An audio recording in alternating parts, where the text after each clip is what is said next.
আসসালামু আলাইকুম। আজকে আমি নরম তুলতুলে রসগোল্লা বানিয়ে দেখাবো। খুবই সহজ, মাত্র ২ কাপ লিকুইড দুধ দিয়ে।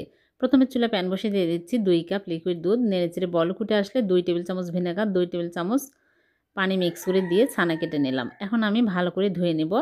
২-৩ বার পানি চেঞ্জ করে ধুয়ে তারপর ঝুলিয়ে রাখবো ১ ঘন্টা। ১ ঘন্টা পর প্লেটের মধ্যে নিয়ে ভালো করে মথে নিব। ময়দা ১ চামচ, কর্নফ্লাওয়ার ১ চামচ আর দিয়ে দিলাম গুঁড়া দুধ ১ চামচ, এলাচি গুঁড়া সামান্য দিয়ে ভালো করে মথে নিয়েছি। চিনি শিরা তৈরি করব। চিনি ২ কাপ, পানি ৩ কাপ দিয়ে বলক তুলতে রেখে দিলাম। এদিকে মিষ্টিগুলো বানিয়ে নিব। এরকম করে ছোট, ছোট করে রসগোল্লার শেপ দিয়ে নিচ্ছি। সবগুলো মিষ্টি আমি বানিয়ে নিয়েছি। এখন আমি চিনি শিরার মধ্যে দিয়ে দিচ্ছি।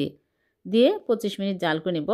মাঝে, মাঝে ঢাকনা খুলে নেড়েচেড়ে দিব। ১০ মিনিট পর ফুটন্ত গরম পানি এড করে দিব। এইভাবে করে ৫ মিনিট পর, পর আমি ২ বার ফুটন্ত গরম পানি এড করে দিয়েছি। হয়ে গেছে। চুলা থেকে নামিয়ে রেখে দিব। সারা রাত পরের দিন সকালে মিষ্টিগুলো দেখাচ্ছি।